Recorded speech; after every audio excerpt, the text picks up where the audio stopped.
ఇంకా కాల మహిమ ఎలా ఉంటుందంటే భర్తృగారి సుభాషితాల్లో చెబుతాడు ఖచ్చితంగా. కాలానికో నమస్కారం, ఓ మహాకాలమా, నువ్వు చేస్తున్న ఘనకార్యాలు మేము ఎవరిని చేయడం లేదు అన్నాడు ఇక్కడ. బ్రహ్మాయేన కులాలవన్నియమితో బ్రహ్మాండ భండోదరి విష్ణుర్యేన దశావతార గగనే క్షిప్తో మహాసంకటే రుద్రోయేణ కపాలపాణిపుటకే భిక్షాటనం కుర్వతే సూర్యో భ్రామ్యతి నిత్యమేవ గగనే కాలాయ తస్మై నమః. కాలం ఎంత గొప్పది అంటే బ్రహ్మ విష్ణు మహేశ్వరులను సైతం రకరకాల ఇబ్బందుల పాలు చేస్తోంది. మనం అనుకుంటాం విష్ణుమూర్తి గుళ్ళోకి వెళ్ళి దండం పెడతాం, రాముడు కృష్ణుడు అందరి గుళ్ళల్లోకి వెళ్ళి దండం పెడతాం, మన కష్టాలు తీర్చమని అడుగుతాం. రామచంద్రమూర్తి వెంటనే మనం వెళ్ళిపోయాక సీతాదేవిని ఏమడుగుతాడంటే, సీత మనం పడిన కష్టాల సంగతి ఏమిటని అడుగుతాడు ఆయన. వీడెవడో వచ్చి గంట కొట్టి వాడి కష్టాలు తీర్చమంటాడు. అసలు నువ్వు నేను పడిన కష్టాలు ఇంకెవడైనా పడ్డాడా ఇక్కడ? 6 నెలలు రావణాసుడు దగ్గర ఉండి నువ్వెంత యాతన పడ్డావు, నువ్వు లేక నేనెంత యాతన పడ్డాను. తెల్లారితే పట్టాభిషేకంలో సుఖంగా నువ్వు పట్టుచీర ఏం కట్టుకోవాలని నన్ను అడిగావు. మీ పుట్టింటి వాళ్ళు పెట్టింది కట్టుకోమని చాలా లౌక్యంగా చెప్పాను నేను. నువ్వు శుభ్రంగా సిద్ధపడిపోయావు, దానికి తగిన అంచు, లైనింగు, జాకెట్టు అన్నీ కూడా సిద్ధం చేసుకుని సిద్ధమైపోయావు. ఫ్యాషన్ డిజైనర్ కబురు చేసేసి వెంటనే బ్యూటీ క్లినిక్ కూడా కబురు చేసావు. మర్నాడు ప్రత్యేకమైన మేకప్ చేసుకోవాలని. ఇదంతా మొత్తం అడవిపాలు అయిపోయింది కదా తెల్లారేసరికి. మరి మనం పడిన కష్టాలు ఎవరన్నా పడ్డారా? వీడెవడు నా గుళ్ళోకి వచ్చి నా కష్టాలు పోగొట్టమంటాడు? బుద్ధుంతో వీడికి ఏమన్నా అంటాడండి ఖచ్చితంగా రామచంద్రమూర్తి. ఎందుకంటే ఆయన పడిన కష్టాలు మనం పడ్డామండి. పోనీ శ్రీకృష్ణుడు ఏదో పెద్ద వేణువు వాయిస్తూ గోవు పెట్టుకుని ఏదో ఆనందదాయకుడిలా కనపడతాడు. ఆయన పడిన కష్టాలు రాముడు కూడా పడలేదు. రాముడు కనీసం పుట్టిన తర్వాత 12 ఏళ్ల పాటు వైభవంగా నడిచింది. పెళ్ళయ్యే వరకు పెళ్ళయ్యాక కూడా బాగానే ఉన్నాడు. పెళ్ళయ్యాక 12 ఏళ్ళు కాపురం చేశారు. సీతాదేవి రాగానే వనవాసం ఏమి రాలేదండి. అలాగా తప్పు ఆవిడ కొంతమంది అంటారు తెలియక. ఆవిడ పాదం పెట్టింది అడవులకు వెళ్ళిపోయి, అలా జరగలేదు. ఇవన్నీ మన సెంటిమెంట్లు. రామాయణం చదవకుండా మాట్లాడటం. 13వ ఏట రాముడికి వివాహమైంది. తర్వాత సీత వ్యక్తురాలయ్యాక కాపురానికి వచ్చింది. 25 ఏళ్ల వయస్సు ఇచ్చాక రాముడు వనవాసానికి వెళ్ళాడు. అప్పటికి సీత వయస్సు 18 ఏళ్ళు. వాళ్ళిద్దరికి 7 ఏళ్ళు తేడా ఉంది. అంచేత ఆవిడ కాపురం చేసింది. ఆవిడ వచ్చాకే తర్వాత ఎప్పుడో వచ్చింది. మన అంచేత 18 ఏళ్ళు, 25 ఏళ్ళు ఆయన, 18 ఏళ్ళు ఈవిడే ఏ కష్టాలు లేకుండా బాగానే ఉన్నారండి. తర్వాతే కదా వచ్చినవన్నీ, ముందు నుంచి ఏమి రాలేదు. కానీ కృష్ణుడికి అలా కాదు, దౌర్భాగ్యం. పుట్టిన వెంటనే సొంత మేనమామ 30 హత్యా ప్రయత్నాలు చేశాడు ఆయన మీద. మన ఎవరికైనా జరిగింది అలాగే? మన మేనమామలు అంతా ఎంత మంచివాళ్ళు. ఒక్కడ కూడా కంసుడు లాంటి మేనమామ లేడు ఇక్కడ.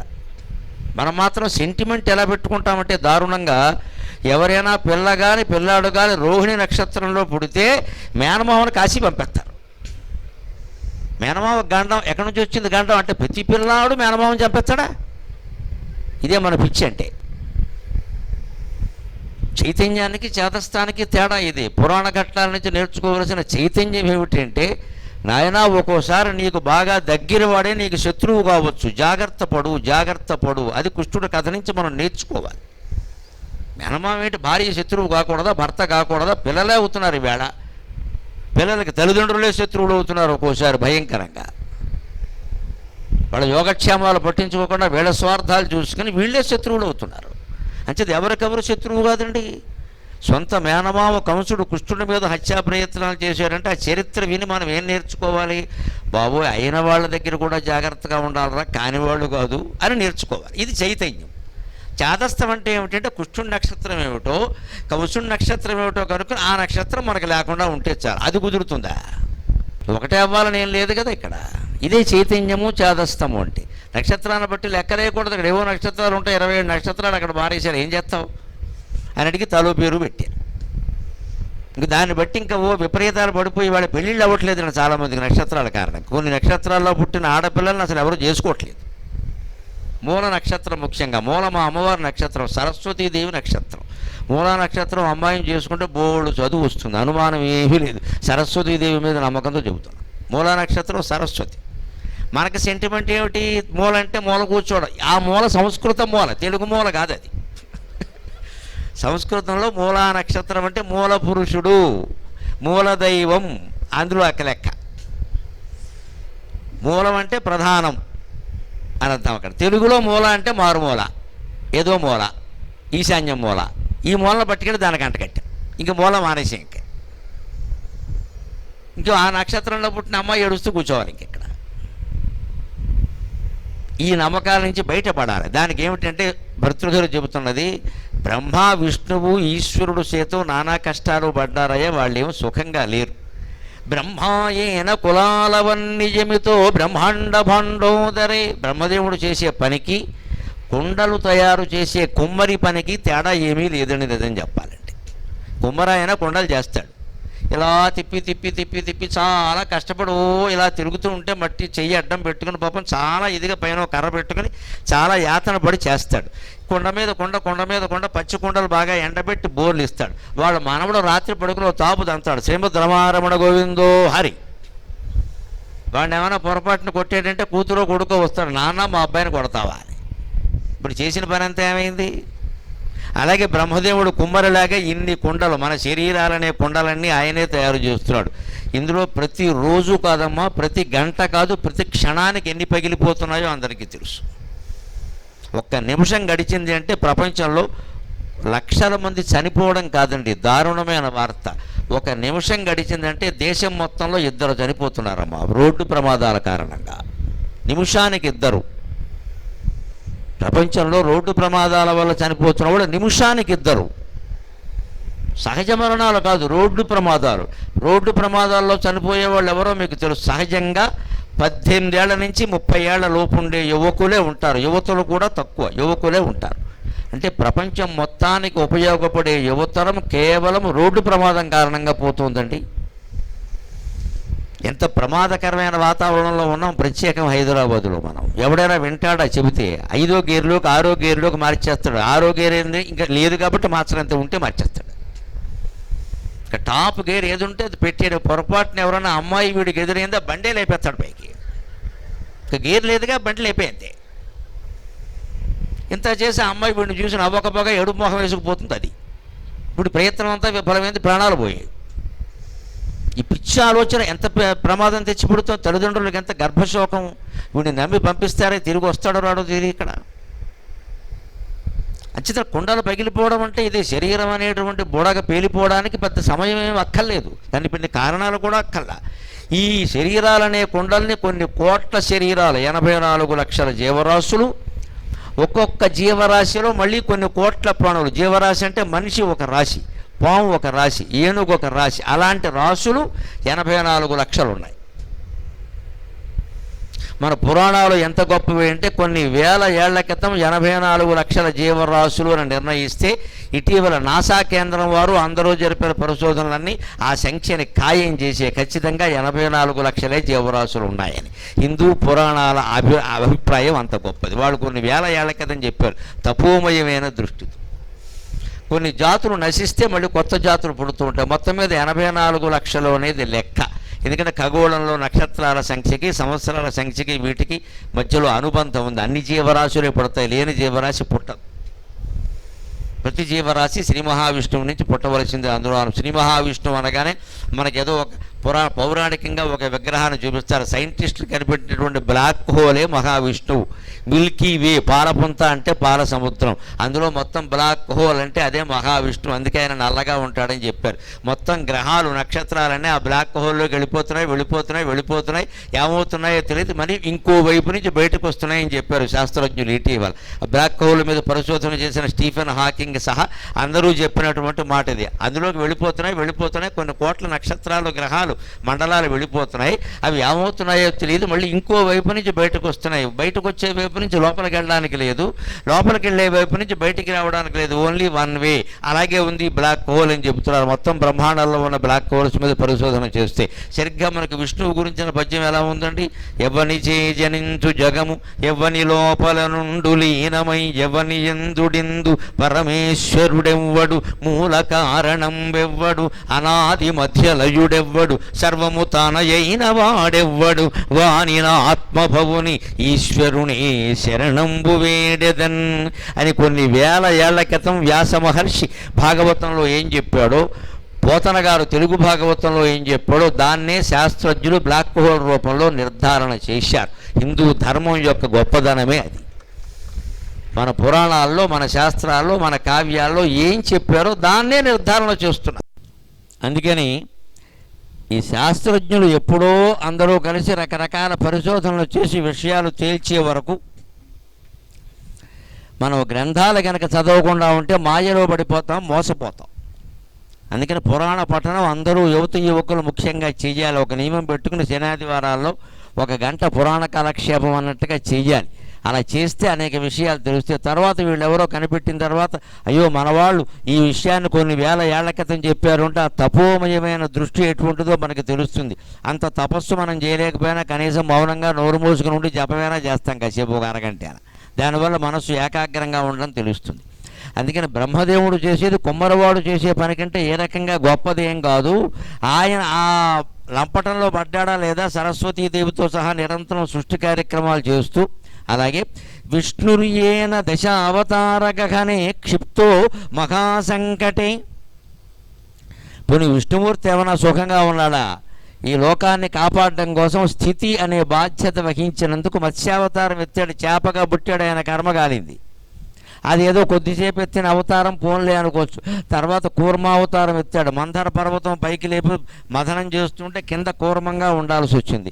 అక్కడ దానికి ఆయన చాలా యాతన పడ్డాడు. తర్వాత వరాహ అవతారం ఎత్తాడు, భూమిని చీల్చుకుంటూ ముందుకు వెళ్ళాడు హిరణ్యాక్షుడిని సంహరించడానికి. పంది రూపం కూడా ఎత్తాల్సి వచ్చింది.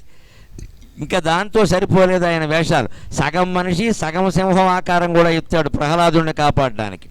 ఆ పైన వామనుడుగా పొట్టి మానవుడిగా జన్మించాడు. ఆ పైన పరశురాముడిగా జన్మించి విపరీతమైన క్రోధంతో సంహారం చేయాల్సి వచ్చింది. ఆ పరశురాముడు అందరినీ చంపేసిన ఘట్టం ఈ క్రోధినామ సంవత్సరంలో జరిగి ఉంటుంది. అందుకే దీనికి క్రోధి అని పేరెట్టారు, అంతకంటే అటువంటిది ఏదో విపరీత ఘట్టం కూడా జరిగి ఉంటుంది. తర్వాత రామావతారంలో పరిపూర్ణ మానవుడిగా జన్మించాడు, కానీ అన్నీ కష్టాలే పడ్డాడు మనకి తెలుసు. 18 ఏళ్ళు ఆయనకి రాజ్యాధికారం వచ్చే వరకు ఉండగానే అక్కడి నుంచి వనవాసం వచ్చింది. అక్కడి నుంచి రావణాసురుడు సీతను ఎత్తుకుపోయాడు. 14 ఏళ్ళు అక్కడ కరదూషణాదులతో యుద్ధం, శూర్పణఖతో గొడవ, అన్ని యాతనలు పడ్డారు. చివరికి మళ్ళీ అయోధ్యకు వచ్చిన తర్వాత కూడా వాళ్ళ ప్రాణాలు సుఖంగా ఉండనివ్వలేదు ప్రజలు. రామాయణం చదివిన వాళ్ళందరికీ అర్థమైంది. ఇన్ని కష్టాలు ఆయన పడ్డాడు విష్ణుమూర్తి రాముడి రూపంలో. కృష్ణుడు ఇందాకే చెప్పుకున్నాం మనం, సొంత మేనమామే బోడు యాతనలు పెట్టాడు. కొన్ని తర్వాత ఏమైనా సుఖంగా ఉన్నాడా? ఒకరు కాదు, ఇద్దరు కాదు, 8 మంది అధికారిక భార్యలైతే అనధికారికంగా 16,000 మంది ఉన్నారు. ఎంత ఏడిపించుకుతున్నారో అందరూ అర్థం చేసుకోవచ్చు. ఇందులో అందరూ ఆయన్ని కావాలని చేసుకున్న వాళ్ళే, కానీ ఆయన ప్రేమించిన వాళ్ళు ఒక్కళ్ళు లేరు ఇందులో. ఆయన ఎవరిని ఇష్టపడి ప్రత్యేకించి చేసుకోవాలి, అందరూ ఆయన వెనకాలే పడ్డారు మొత్తం అంతా. వీళ్ళందరి సంసారాలు, వీళ్ళందరి గ్యాస్ కార్డులు, ఆధార్ కార్డులు, పాన్ కార్డులు, ఈ 2 జత చేయడాలు, ఈ ఇంటెత్తి కట్టుకోవడాలు, ఇవన్నీ కృష్ణ పరమాత్మ పడ్డాడంటే ఒక్క సంసారం కలిగిన వాళ్ళం మనం ఎంత అదృష్టవంతులు. నిజంగానే ఏ కష్టాలు లేవు కదా. ఇందులో ఉండే కష్టాల గొడవే ఉందండి. అసలు ఆయన పడిన కష్టాలు మనం ఏం పడ్డాం? పైగా అన్నిటికంటే దారుణం, కృష్ణ పరమాత్మ జీవితంలో చెయ్యని నేరానికి శిక్ష అనుభవించాడండి. కౌరవ పాండవుల యుద్ధానికి ఏ రకంగా చూసినా కృష్ణుడు కారణం కాదు. వాళ్ళు కొట్టుకు చచ్చారు, కానీ ఆయన ఎక్కడా కొట్టుకోమని చెప్పలేదు. పైగా జరగదని తెలుసుండి కూడా రాయబారానికి వెళ్ళాడు. అక్కడ విదురుడు గ్రహించి చెప్పాడు, పరమాత్మ నిన్ను బంధించే ప్రయత్నం చేస్తున్నారు ఇక్కడ. నిన్న రాత్రే విన్నాను నేను వార్త. దుర్యోధనుడు నిండు సభలో నిన్ను బంధించే ప్రయత్నం చేస్తున్నాడు, దయచేసి వాళ్ళ దగ్గరికి వెళ్ళకు అని విదురుని విందు పెట్టా కాళ్ళ మీద పడ్డాడు. పెడితే అన్నాడు ఆయన, జరగని ఆ నేరం కూడా వాళ్ళ మీదకు వస్తుంది కదా, నన్ను బంధించడం వాళ్ళ వల్ల అవుతుందా? కానీ వాళ్ళు ఆ ప్రయత్నం చేస్తే పేపర్లో వస్తుందిగా, మీడియా వాళ్ళు రాస్తారు కదా. అదే కృష్ణుని యొక్క వ్యూహం అంటే, మీడియా వాళ్ళు రాస్తారు కదా, తెలుస్తుంది కదా దుర్యోధనుడు ఎలాంటి వాడో జనానికి. అంచేది నేను వెళ్ళకపోతే వాడు మంచివాడు అనుకుంటారు, వెళితేనే కదా వాడి చెడ్డదనం బయటపడేది. నన్ను వాడేం చేస్తాడయ్యా, నువ్వు కంగారు పడకు అన్నాడు. అక్కడ విశ్వరూపాన్ని చూపించాడు, బయటపడ్డాడు ఆయన కాబట్టి. మరి అదే మామూలు మానవుడు అయితే ఏమయ్యేదండి? అంచేది కృష్ణావతారంలో కూడా అన్నీ పడినవి కష్టాలే, బుద్ధావతారంలోనూ అంతే. రేపు వచ్చే కలికి అవతారమైనా సామాన్యమైంది ఏం కాదు. విష్ణుమూర్తికి ఈ స్థితి దేనికి వచ్చింది అంటే, స్థితి అనే కర్మ చేయడానికి ఒప్పుకోవడం వల్ల. ఆ ఆ ఆజ్ఞ ఇచ్చింది ఎవరంటే అఖిలాండ కోటి బ్రహ్మాండ నాయిక లలితాపరా భట్టారిక, అమ్మవారి యొక్క సృష్టి ఇదంతా. విష్ణుమూర్తిని పిలిచి నువ్వు ఇది చూసుకోవయ్యా అని చెప్పింది, బ్రహ్మదేవుణ్ణి పిలిచి అది చూసుకోవయ్యా అంది, రుద్రుణ్ణి పిలిచి నువ్వు సంహారం సంగతి చూసుకోవయ్యా అంది. సృష్టికర్త్రి బ్రహ్మరూప గోప్త్రి గోవింద రూపిణి సంహారణి రుద్రరూప అన్నారు లలితా సహస్రంలో. అంతే విష్ణుమూర్తి కూడా దశావతారాలు ఎత్తాల్సిన కర్మ ఎందుకు వచ్చిందంటే కాలం కర్మ ఏం చేయమంటావు అన్నాడు. ఆయన ఈ సృష్టిని రక్షించడం అనే ఒక బాధ్యత తీసుకున్నాడు కాబట్టి అవతారాలు ఎత్తక తప్పలేదండి. ఇవాళ కుటుంబాన్ని పోషించాలంటే, ఇద్దరు పిల్లల్ని పోషించడానికి తల్లి తండ్రి ఎన్ని అవతారాలు ఎత్తుతున్నారండి. ముందు ఇద్దరు ఉద్యోగాలు చేస్తే కానీ నడవట్లేదు అసలు హైదరాబాదులో. ఒక ఉద్యోగంతో నడిచే పరిస్థితి లేదండి వేళ. వేడి నీళ్ళకి చన్నీళ్ళు, ఇద్దరికి కలిపి కన్నీళ్ళును మొత్తం ఇక్కడ. ఇద్దరు ఉద్యోగాలు చేస్తే ఇంకా నడుస్తుందా అంటే ఏమో చెప్పలేము. ట్యూషన్ ఫీజులు అలా ఉన్నాయి. రేపు జూన్ నెలలో బళ్ళు ప్రారంభిస్తే తెలుస్తుంది అందరికీ కూడాను. ఇద్దరు ఉద్యోగాలు చేసినా సరిపోట్లా. ఇంకా వీళ్ళకి చదువులై వీళ్ళకి పెళ్ళిళ్ళు అయ్యేసరికి మొత్తం వీళ్ళకి వృద్ధాశ్రమంగా తవ్వుతాం చివరికి వచ్చేసరికి. ఏమంటారు దీన్ని? ఒక్క సంసారాన్ని పోషించడానికి మనం ఇన్ని అవతారాలు ఎత్తుతున్నామే. ప్రభుత్వ ఉద్యోగం ఉన్నవాడు కూడా మళ్ళీ ప్రైవేటు వ్యాపారం ఏదో చేస్తున్నాడు. సాయంత్రం ఎల్ఐసి బిజినెస్ అంటాడు, ఏదో ఒకటి అంటాడు, చిట్ ఫండ్ కంపెనీ అంటాడు, లేకపోతే నడవదని డబ్బులు కావాలంటాడు. ఒక కుటుంబాన్ని పోషించడానికి ఒక్క మనిషి ఇన్ని అవతారాలు ఎత్తుతూ ఉంటే 14 లోకాల్లో ఉండే కుటుంబాలన్నీ పోషించడానికి భగవంతుడు ఎన్ని అవతారాలు ఎత్తాలి. అంచేత ఆయన కష్టాలు పడ్డాడు కానీ సుఖపడ్డాడు అనుకోవడం పొరపాటు. ఇక మూడోది రుద్రుడు, సాక్షాత్ అమ్మవారికి పతి. మనం అన్నం తింటూ ఉంటే ఏ శ్లోకం చదువుతాం? అన్నపూర్ణే మహాపూర్ణే శంకర ప్రాణవల్లభే జ్ఞాన వైరాగ్య సిద్ధ్యర్థం భిక్షాం దేహి కృపామయి అని అమ్మవారిని ప్రార్థిస్తాం. శివుడు కూడా రోజు అమ్మవారి దగ్గర భిక్షాటం చేసుకోవలసిందే, లేకపోతే ఆవిడ కూడా అన్నం పెట్టదు. ఉత్తమ భార్య ఎవరంటే ఆవిడేం చెప్పాలి, చెయ్యి చాపితే కానీ ఆవిడ కూడా అన్నం పెట్టదు. ఇది అంతేకాదు, శివుడు బ్రహ్మదేవుడి యొక్క కపాలాన్ని హరించడం వల్ల బ్రహ్మహత్య చేశాడు అనేటువంటి నింద రావడం వల్ల 7 సంవత్సరాల పాటు కేదారనాథ్ ప్రాంతంలో భిక్షాటం చేసుకున్నాడండి. 7 సంవత్సరాలు శివుడు కూడా. ఆ భిక్షాటన ఎంతవరకు చేసుకోవాలి అంటే నిబంధన చెప్పారు. ఎక్కడికి వెళ్ళిన తర్వాత ఈ భిక్షాపాత్ర కింద పడి పగిలిపోతుందో అక్కడ ఆపేయమన్నారు. ఆ కింద పడి పగిలిపోయిన ప్రాంతమే కేదారనాథ్. అక్కడి నుంచి బద్రీనాథ్ వరుసగా ఉన్నాయి. ఆ కేదారనాథ్ ప్రాంతంలోనే కింద పడి పగిలిపోయింది. అందుకని ఇది చారధామ యాత్రలో ఒక ప్రధానమైన యాత్ర అయింది. 7 సంవత్సరాల పాటు శివుడు కూడా తాను బ్రహ్మని చంపినందుకు గాను, ఒక శిరస్సు ఖండించినందుకు గాను ఆ శిక్షను అనుభవించక తప్పల. అందుకని భర్తృగారు ఏమంటున్నారంటే, బ్రహ్మదేవుడిని కుమ్మరాయన్ని చేశాడు కాలం, విష్ణుమూర్తినేమో అవతారాలు ఎత్తమని చెప్పారు, శివుణ్ణేమో భిక్షాటం చేసుకోవయ్యా అన్నాడు. అంతేకాదు సూర్యో భ్రామ్యతి నిత్యమేవ గగనే, సూర్యుడు ఎప్పుడు ఆకాశంలో ఎట్నుంచి అటు అట్నుంచి ఇటు సంచరిస్తున్నాడు. పోనీ భూమి తిరిగినా ఆయన తిరిగినా మొత్తం మీద తిరగడమే కదా. ఈ కర్మ ఆయనకి పట్టింది అంటే కాలాయ తస్మై నమః.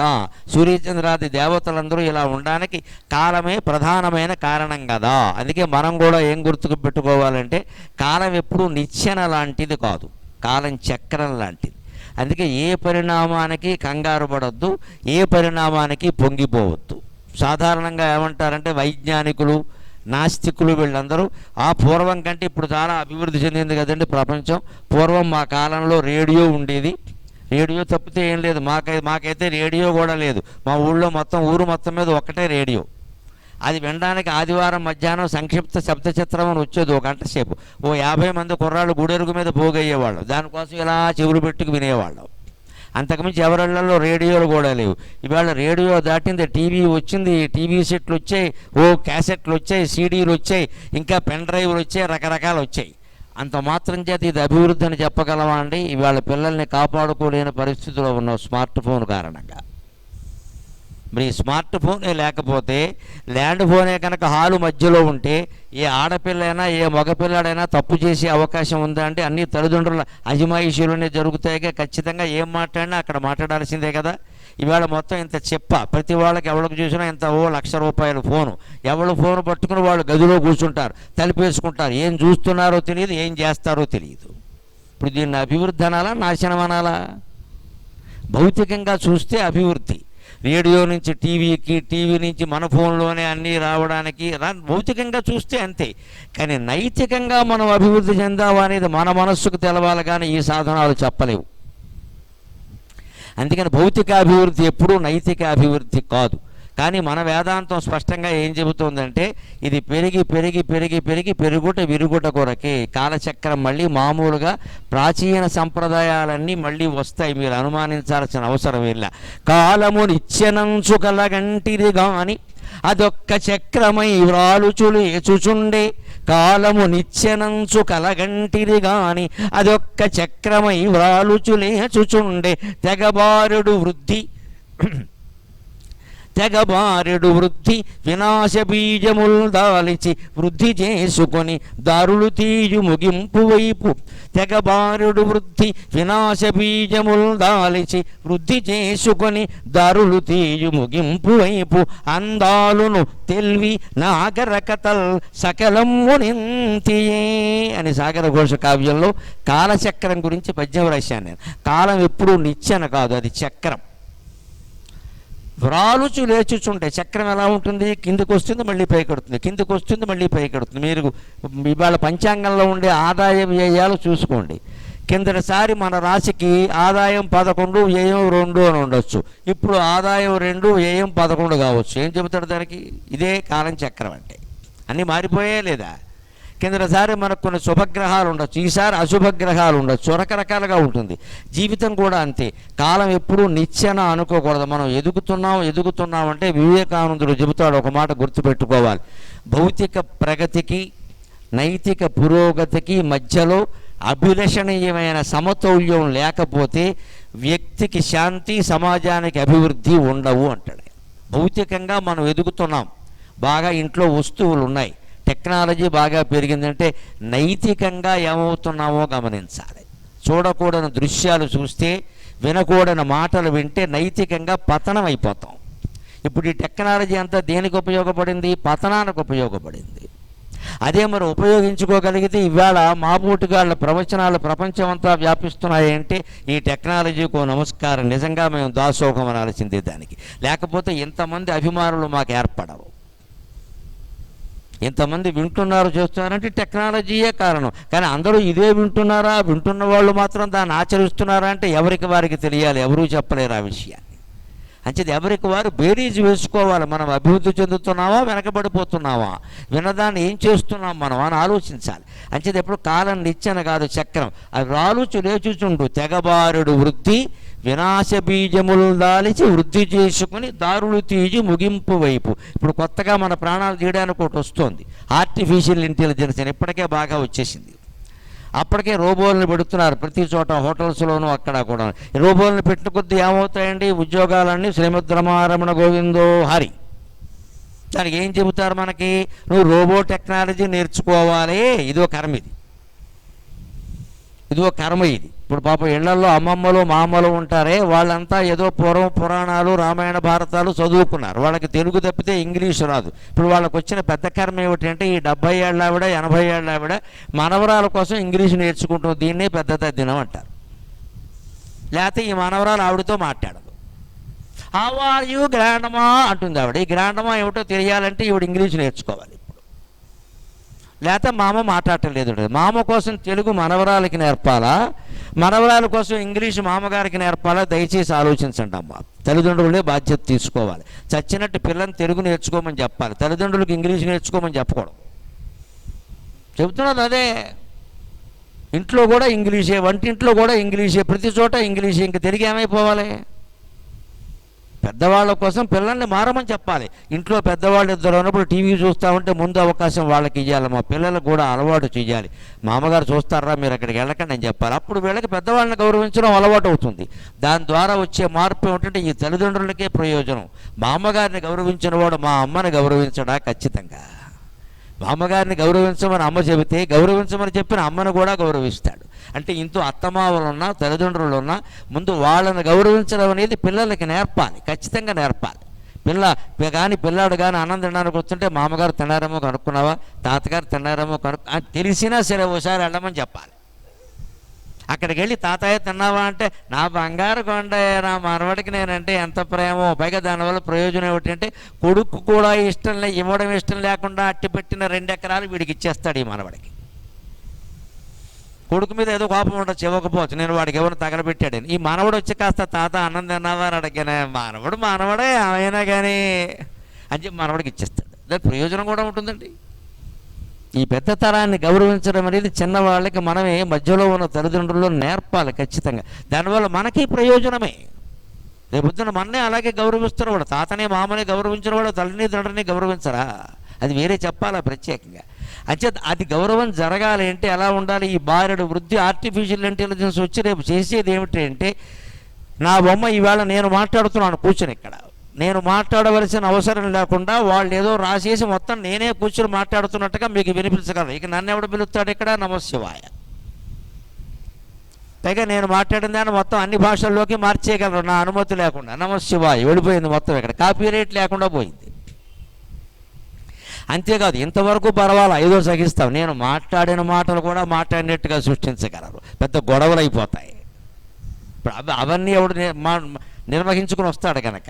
అంచేది ఈ వృద్ధి అన్నది నాశనానికి కారణం అవుతుంది. అందుకని ఎప్పుడు జీవితంలో కూడా గుర్తుపెట్టుకోవాల్సింది ఏంటంటే, ఈ ఆర్టిఫిషియల్ ఇంటెలిజెన్స్ లాంటివన్నీ కూడా వినాశనానికి దారి తీస్తాయి, అనుమానం ఇలా.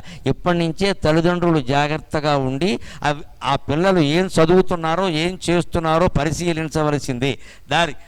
నాకు తెలిసిన జాగ్రత్త ఒకటి ఉంది. తల్లి తండ్రి వాళ్ళ వస్తువులు కొన్ని పిల్లల గదుల్లో పెట్టుకోవాలి. పిల్లలకి ప్రైవసీ అని వారికో గది వీరికో గది ఇచ్చేస్తే తర్వాత ఆ గదిలో 2-3 చేరతారమ్మా మనకు తెలియకుండా.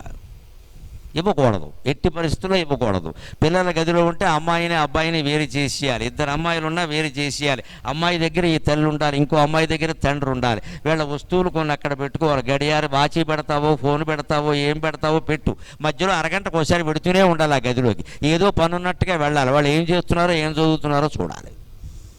అడిగినా సరే చెప్పాలి, ఇది మా బాధ్యత అని. తలుపులు వేసుకునే అలవాటు మనం 10 ఏళ్ల పిల్లకి 11 ఏళ్ల పిల్లాడికి అలవాటు చేసేవంటే కొంపలు అంటుకుపోతాయి, అనుమానం వెళ్ళేది ఇక్కడ. ఎందుకంటే వాళ్ళ చేతుల్లో బాంబుల కంటే ప్రమాదకరమైన పదార్థం ఉంటుంది, అదే స్మార్ట్ ఫోన్. పైగా దాన్ని ఆపరేట్ చేసే విధానం మనకి తెలియదు, కానీ వాళ్ళకి 100 రకాలుగా తెలుసు. They are most advanced. ఎందుకంటే మనమంతా తెలుగు మీడియం చదువుకుని తెచ్చాం, వాళ్ళు ఇంగ్లీష్ మీడియం కదా, మరి టపా నొక్కేస్తారు. టపా నొక్కేస్తారు. దుప్పటి ముసిగట్టు కూడా ఫోన్ చూస్తూ ఉంటాడు. మనం వెళ్ళేసరికి ఏం నొక్కుతాడో తెలియదు. అమ్మా నాన్న ఫోటో వస్తుంది అక్కడ, నొక్కేశాడు ఏదో. అదేమిట్రా అంటే, మిమ్మల్ని ఆరాధిస్తున్నాను, దుప్పటి మూసి ఆరాధించాలా అర్ధరాత్రి కూడా? ఏదో నొక్కేశాడు. మనం వెళ్ళగానే గర్ర ఫ్రెండ్కి మెసేజ్ వెళ్ళిపోతుంది అక్కడ, మా అమ్మ వచ్చింది వెరిమోహం అంటాడు. మీ అమ్మ వెరిమోహం అయింది ఇక్కడ. పాతకాలపు మనిషి అయినందుకు అమ్మ వెరిమోహం అయింది ఇక్కడ. వీళ్ళ కోసం టెక్నాలజీ పరిగెట్టి నేర్చుకుంటామంటే ఇక్కడ. అంచేది జాగ్రత్త అంటే జాగ్రత్తే. దానికోసం వాళ్ళని బాధ పెట్టక్కర్లేదు. తరచు పర్యవేక్షణ అనేది ఉంటే జాగ్రత్త ఉంటుందండి, ఇబ్బందే లేదు అక్కడ. ఆ రకమైన జాగ్రత్త తీసుకుంటే ఆర్టిఫిషియల్ ఇంటెలిజెన్స్ కాదా ఇంకేది వచ్చినా మనకి సహకరిస్తుంది తప్పితే వ్యతిరేకం కాలేదు. ఖచ్చితంగా మన నిఘా ఉండాలి. తల్లిదండ్రులు పెద్దలు, ఆ పిల్లలు అలవాటు పడ్డారు, రేపు వాళ్ళు తల్లిదండ్రులు అవుతారు కదా, వాళ్ళు చూసుకుంటారు. నేటి బాలలే రేపటి పౌరులు. అందుకని వీళ్ళు తల్లిదండ్రులు అవుతారు, వాళ్ళు చూసుకుంటారు ఖచ్చితంగా. ఓ మా అమ్మ నాన్న ఇలా పెంచారు మమ్మల్ని, వాళ్ళు అప్పుడు ఎలా తింటే ఏదో అనుకున్నాం, కానీ అదే పద్ధతి అని మాకు అర్థమైంది అని వాళ్ళు మొదటి నుంచి అలవాటు చేసుకుంటారు. బాగానే ఉంటుంది కదా. అంచేత తెగబారెడు వృద్ధి వినాశ బీజములు దాల్చి వృద్ధి చేసుకుని దారులు తీసి ముగింపు వేపిదా పెరిగి పెరిగి పెరిగి పెరిగి చివరికి ముగింపుకి దారి తీస్తుంది. ఇందుకే ఒక్కటి గుర్తుపెట్టుకోవాలి, అందాలును తెలివి నాగరికతల్ సకలము నింతియే. అందం కానీ తెలివి కానీ నాగరికత కానీ అన్నీ పెరిగి పెరిగి పెరిగి చివరికి విరుగుతాయి ఖచ్చితంగా. అంచేతనే అందం పట్ల కూడా మనం ఎంత జాగ్రత్త అంత జాగ్రత్త ఉండాలి. శరీరానికి ఆరోగ్యం అవసరం, శుభ్రత అవసరం, అందం అవసరం లేదండి. అందం గురించి ఇవాళ ఖర్చు పెడుతున్నంత సొమ్ము మరి దేనికి ఖర్చు పెట్టట్లేదు. ఆడాళ్ళు అందం కోసం ఖర్చు పెట్టడం పూర్వం నుంచి ఉంది అంతో ఎంతో. ఈ మధ్య మొగాళ్ళు కూడా మొదలెట్టారు బాగాను. ఆడాళ్ళ కంటే ఎక్కువైపోయింది మగాళ్ళ పరిస్థితి. ఇంకా కనుబొమ్మలు దిద్దేస్తాడు, మీసాలు దిద్దేస్తాడు, జుట్టుకు రంగేసేస్తాడు, ఎందుకో తెలియదు. ఈయనకి అన్నీ అయిపోయినాయని అందరికీ తెలుస్తూనే ఉంది అక్కడ. ఇంక ఎవరు నా కట్టుకోవాలి? ఇదంతా అనవసరపు ఖర్చు తప్ప. బ్యూటీ క్లినిక్ అనేది మన సంసారంలో ఒక ముఖ్యమైన బడ్జెట్ అయిపోయింది. అది ఒక ముఖ్యమైన బడ్జెట్. నెల తిరిగేసరికి 7-8 వేలు ఒక బడ్జెట్. ఇందులో మళ్ళీ 3,000 ప్యాకేజీ, 2,000 లీకేజీ చాలా ఉంటాయి ఇందులో. మళ్ళీ మళ్ళీ అక్కడికే వెళ్ళేలాగా. ఈ అందం ఎప్పటికీ ఉండేది. మనం ఎన్ని పూసినా ఎన్ని రాసినా 40 ఏళ్ళు దాటిన తర్వాత అన్నీ జారిపోతూనే ఉంటాయి. శివుడికి జరిగే అభిషేకం చూస్తే తెలుస్తుంది. శివాలయాల్లో అభిషేకం అందుకే చేస్తారు. శివలింగం ఇలా బోడి లింగం ఆకారంలో ఉంటుంది. మీరు నీళ్లు పోయిండి జారిపోతాయి, పాలు పోయిండి జారిపోతాయి, పళ్ళరసం పోయిండి జారిపోతుంది, తేనె పోయిండి జారిపోతుంది, అమృతం పోయిండి జారిపోతుంది. ఎందుకంటే నీకు జీవితంలో వచ్చిన ప్రతిదీ జారిపోతుందని శివుడు చెబుతున్నాడు మనకు. అంతే. అది అభిషేకం చేస్తే ఫలితం ఏమిటంటే ఇదే ఫలితం. ఈ జ్ఞానం ఫలితం, ఎందుకంటే ఏం లేదు ఇక్కడ. పిల్లలు పుట్టడం, ఉద్యోగాలు రావడం ఫలితంగా ఈ జ్ఞానం పొందు. శివలింగం మీద అభిషేకం చేస్తుంటే అన్నీ జారిపోతున్నాయా లేదా? మన శరీరం అంతేనండి, జారిపోతాయి. యవ్వనం వచ్చింది జారిపోతుంది, జుట్టు వచ్చింది జారిపోతుంది ఖచ్చితంగా. ఒకప్పుడు వచ్చింది రాలిపోతుంది, పుట్టినప్పుడు ఎంత ఉందా మధ్యలో పోతుంది, మళ్ళీ తర్వాత పోతుంది. ఎముకల్లో బలం పెరిగింది జారిపోయింది, కండరాలు పెరిగాయి జారిపోయాయి, మాంసకండరాలు పెరిగాయి జారిపోయాయి, శరీరం నెగనెగలాడింది జారిపోయింది. ఇదే శివుడు అభిషేకంలో ఉండే పరమార్థం. ఇప్పుడు అభిషేకం ఎందుకు చేయాలో అర్థం చేసుకోండి. ఫలితాల కోసం కాదు, జ్ఞానం కోసం. అన్నీ జారిపోతాయి. అదే విగ్రహానికి అభిషేకం చేయక్కల, ఎందుకంటే విగ్రహంలో అన్నీ జారవు. ఈ విగ్రహాన్ని ఇలా వంకర టెంకరగా ఉంటుంది మూలాన్ని అవయవాలన్నీ ఉంటాయి. ఎక్కడో అక్కడ కొన్ని నీళ్లు కొన్ని పాలు ఉండిపోతాయి, మళ్ళీ తుడవలేక ఇబ్బంది పడాలి. అందుకే శివలింగానికి అభిషేకం. అన్నీ జారిపోతాయి. పువ్వులు పెట్టినా కూడా జారిపోతాయి శివలింగం మీద. పువ్వులు పెట్టినా నిలబడవండి, బోడిగుండు మీద ఏం నిలబడితే పోతాయి.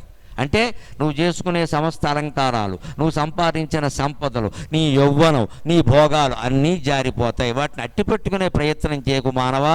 జారిపోతాయన్న విషయం గ్రహించు, ప్రశాంతంగా ఉంటావు. అందాలును తెలివి నాగరకతల్ సకలము నింతియే. ఈ రకంగా మొత్తం అన్నీ జారిపోతాయని గ్రహించడమే లెక్క. అప్పుడు మనుషులు ప్రశాంతంగా కాలం కోసం ఎదురు చూస్తూ ఉంటారు.